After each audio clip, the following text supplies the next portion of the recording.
I think everybody out there at one point or another could really benefit from learning how to negotiate your salary for a new job offer. And especially if you're like me, you don't necessarily like when people are very vague or don't necessarily give specific examples on the actual ways to improve your salary or negotiate a better salary. Now, at the end of the day, I'm just trying to give you tools and advice that you can best choose on what you actually want to use. I don't necessarily believe in a one-size-fits-all approach. That's why sometimes out there you'll see people get very outraged when someone gives specific advice on how to negotiate a better salary. Is because it didn't necessarily work for them, but it may actually work for you. So that's just something to keep in mind when I'm going over these different tips and advice. And if for whatever reason you're not necessarily convinced enough that you really should be pushing for the best possible salary out there starting off, just consider that I've seen people out there negotiate things like a company car when they didn't even necessarily need a company car. But on top of that, just consider the difference between someone starting off making $50,000 per year versus someone earning $55,000 per year. And if we just assume that both sets of people are earning a 5% raise year after year, then after about 10 years, that $5,000 difference ends up growing to about $10,000 difference in terms of salary. But even more so than that, the total accumulated earnings for the two different people would end up being a difference of about $60,000. So almost an entire year's worth of salary. Now I'll start with what I consider probably one of the biggest tips to negotiating a salary, especially for a new job offer, and especially for people with their first job, which is to basically ignore any hard points or key numbers that they reference. Too many times have I heard people out there basically accept a $40,000 job offer because the company told them that we have a hard set policy that everybody starting off their first year they make $40,000, and they just kind of take them at their word for it and accept it because they believe that's the only offer that they're going to get. Or even another scenario would be something like, we need to have a response immediately in terms of whether or not you're going to accept this job offer because we have other qualified candidates out there. And so people end up accepting the job offer right then and there because they just feel pressured to. Now, in both of those scenarios, it could absolutely be true that they have a stringent policy where everybody starting off has to make $40,000 per year. But the reality is more often than not, that's not actually the case. It's just kind of a leveraging technique that they use. But even more so than that, just think about, would you actually want to work at a company that ends up having such stringent policies, such as everybody starting off, regardless of, if they can negotiate a better salary or regardless of their experience, they all start off making $40,000. Is that a place you actually want to work at? Think about trying to apply for a promotion at that job, and they end up saying something like, well, you actually have to work here 10 years to be, even considered for a promotion. That's just our policy. I understand you've been working really hard, but the reality is our policy states such and such, so we're not necessarily going to promote you. Is that a place you want to work at? Or a place so desperate to fulfill a position that they can't even give you 24 hours to consider a job offer? That kind of usually implies that they're either overly worked, or that there's some kind of inherent reason why they're hiring so quickly. Maybe it's because they have high turnover and they really got to fill a position. So I would really recommend heavily to basically push back on any company that's trying to use that type of tactic. Basically just basically say it's some kind of policy and that's the reason why they're doing something. And you can even phrase it in some way that basically makes it seem like it's a good thing. So for example, if they're saying we need a decision ASAP, we need a decision right now on whether or not you accept this job offer, you can push back and say something along lines of, well, I would really like 24 hours to at least consider this job offer. This is such a big decision. And then I wouldn't necessarily want to be the type of worker that makes hasty decisions on something so important. Or with regards to the salary, you can basically say, I understand everybody starts off making $40,000, but I feel like I exceed the qualifications for this position for X, Y, and Z reasons. So I think $50,000 would be more reasonable. That's just an example. But at the end of the day, what I highly recommend not doing is basically just asking a yes or no question that gives them an easy out.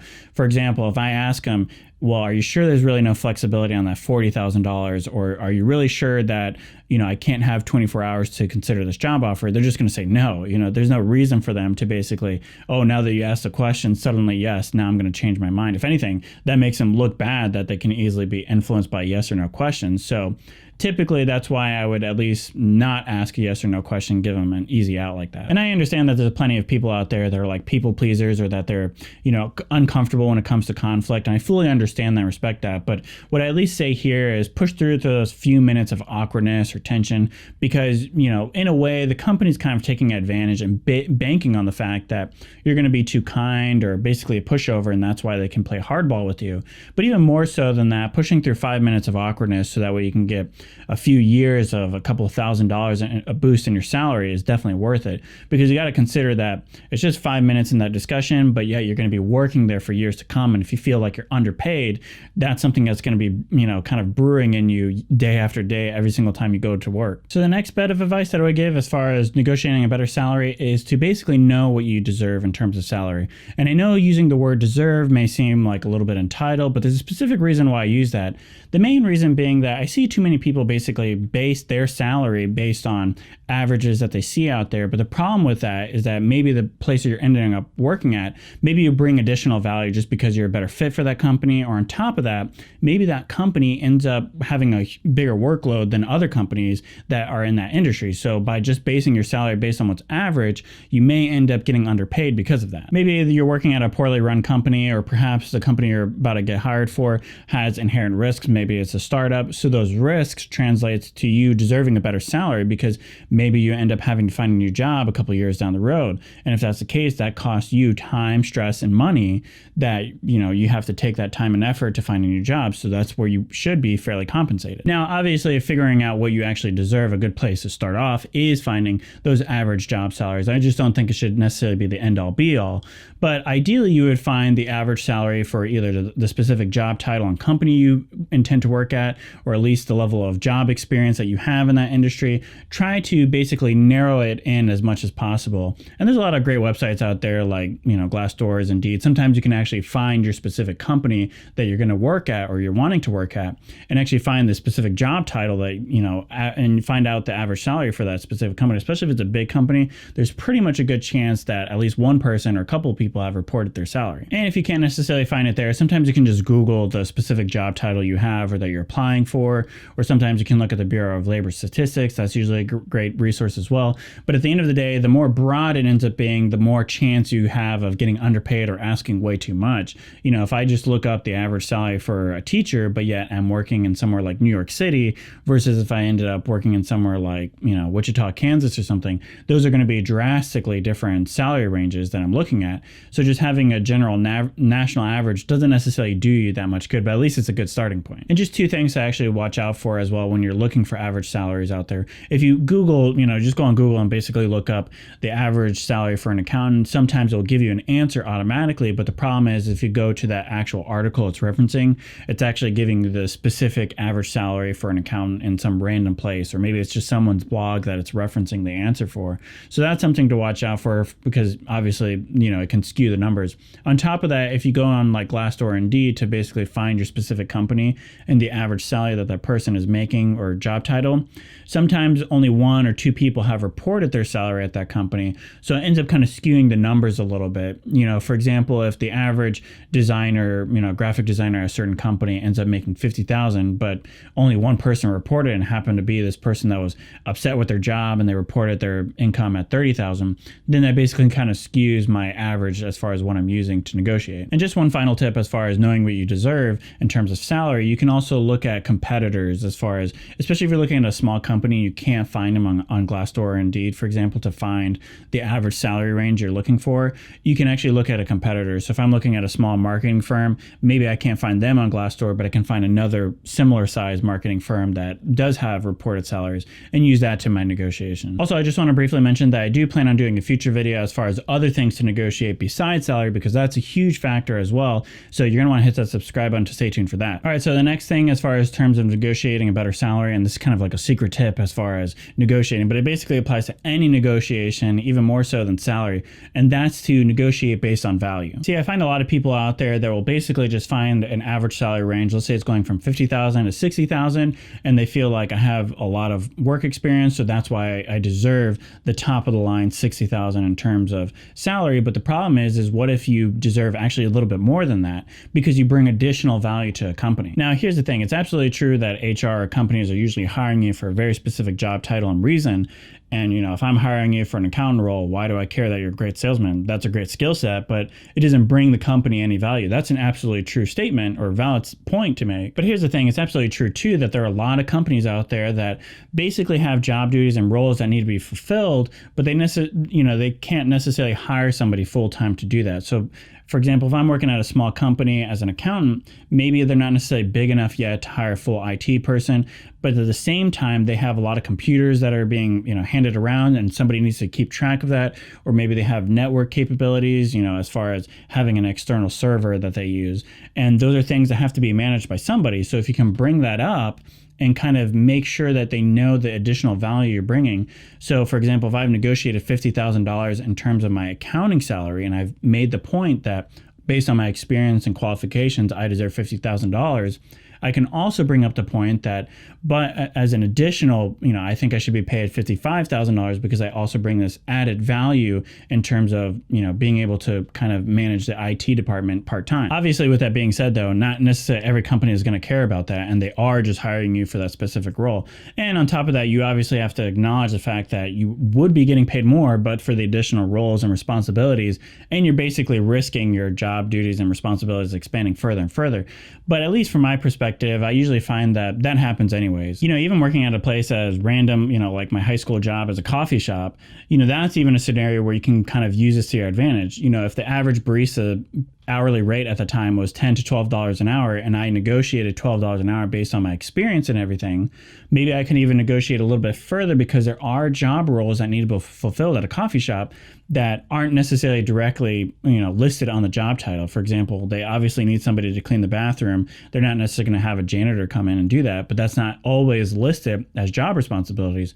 Or, typically they have to have somebody handle inventory, and that may not necessarily be on the barista's, role. It may be on the barista supervisor's role. But if you can at least mention that I'm really good at paperwork or really good at inventory management, and those are roles that you can fulfill, maybe especially at a small coffee shop, they would value that skill set and pay you a little bit more because they don't necessarily want to have, or they don't have anybody yet that is fulfilling that role. I always like to think at the end of the day, even if it's a family-run company or a company that you're about to work with friends that there, at the end of the day, the business is trying to make money. So when you talk about things in terms of value, that's something that typically management can get behind. If I know that you're bringing additional value in terms of you're saving us having to hire a part-time janitor to come in, and now we don't have to pay someone $15,000 to do that. Now I can pay you $5,000 per year to do that. That's added value in terms of it benefits you and it benefits the company. Now, the next important tip as far as negotiating better salary is don't underestimate the power of personal skills.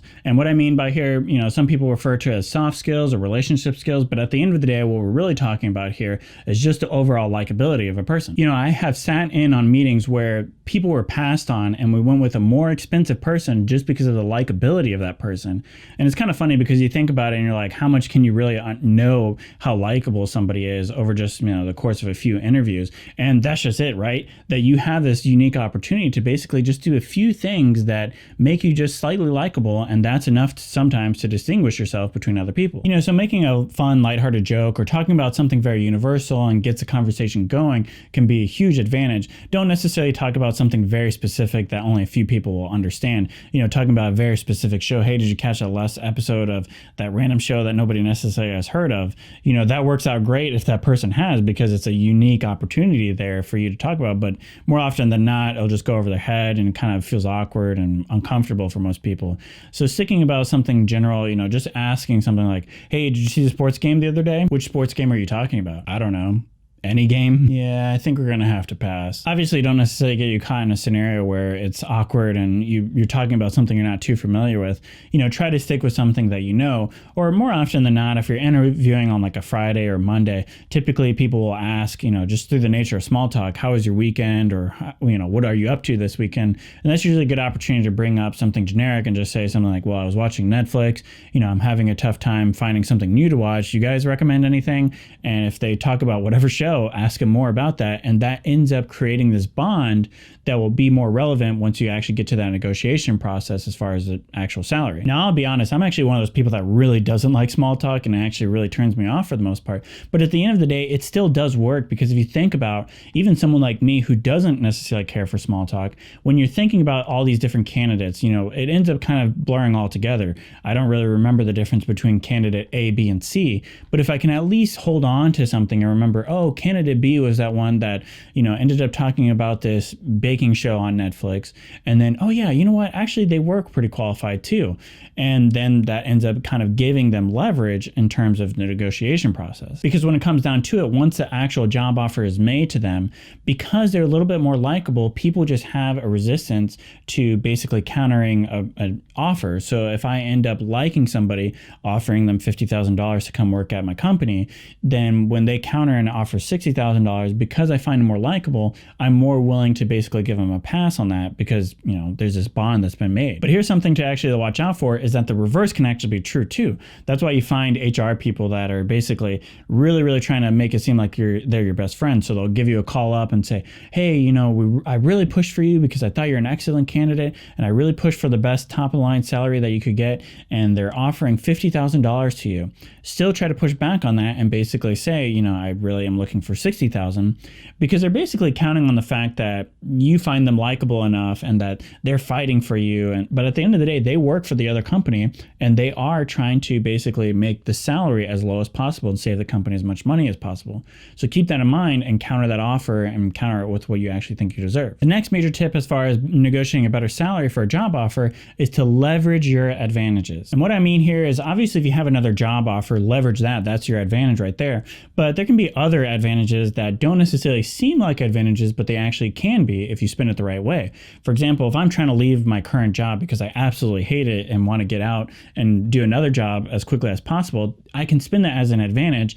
And when I negotiate and I offer $60,000, they come back at $50,000, I can offer $55,000 and say, by the way, I'm willing to start right away. Because the reality is I actually don't care about the company I'm about to leave, and I'm not wanting to give 2 weeks advantage or 2 weeks notice when I leave there. That's an advantage I have because most people do give that 2 weeks notice.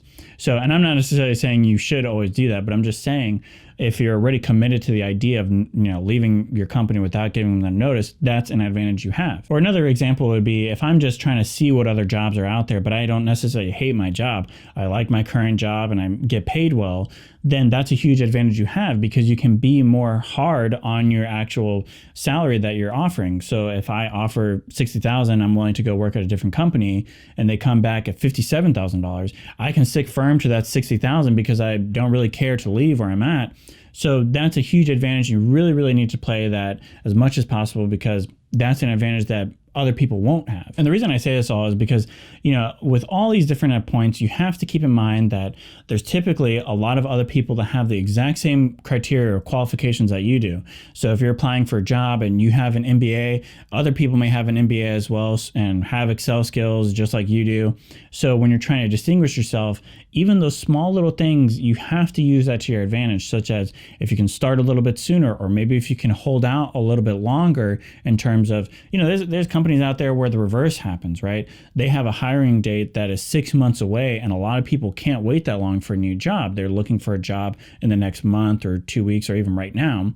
But there's jobs out there where they hire 6 months in advance. That's an advantage you may have, so use that as much as possible. So kind of as the bonus tip, I wanted to end with a few psychological tricks that can really help in terms of negotiation, especially because I like behavioral finance that deals with psychology a lot.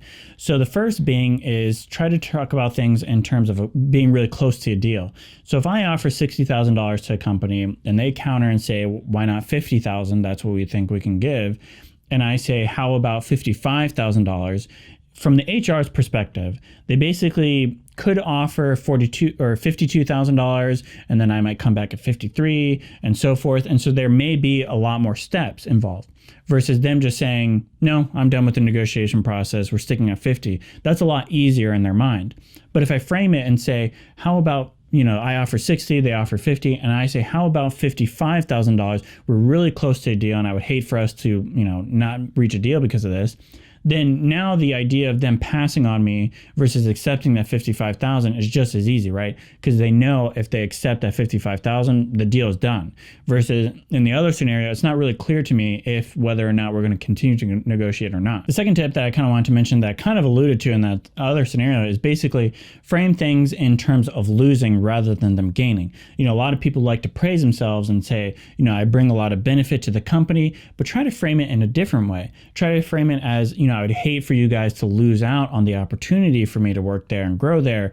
Or, if back to that $60,000, $50,000 scenario, I come back and say, can we make it $55,000? I would hate for you guys to lose out on the opportunity for all the value I bring simply because of this $5,000 difference. That's going to be a lot more powerful because people don't like to lose at the end of the day. Now, the very last idea I want to share is this idea of anchoring, which I did a whole entire video about that I'll link as well in this video that deals with the whole idea of anchoring. But all I'll say here is basically that if you have a higher anchoring number, so if I end up starting at 70,000 and they end up starting at 50,000 versus me starting at 60 and them starting at 50, even if in the end we kind of reach somewhere in that 50 range, I'll end up always having a better salary if I started up at that higher number, because it just ends up kind of seeming more that I'm willing to negotiate, right? If I'm willing to come at 70,000 and I worked all the way down to 58,000, that seems like I'm really, really trying to make a deal happen. But if I started at 60,000 and only went down to 58, then it's like, well, this guy only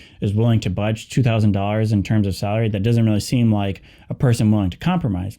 Obviously, this can kind of play out negatively as well. If I come out asking for $100,000 for a job that really deserves only $50,000, they're just going to laugh at that and throw out that idea altogether. So it's kind of a balanced approach, but it's definitely something to keep in mind. So that's it for this video. I know it was a lot of information, but I just really want to do my best to thoroughly explain the best negotiation techniques in terms of negotiating a better salary for a new job offer, especially because I feel like there's a lot of videos out there that don't give enough thorough examples. And if you like personal finance, please consider subscribing to this channel. If you have any questions or comments, feel free to comment down below. And as always, I hope to see you in the next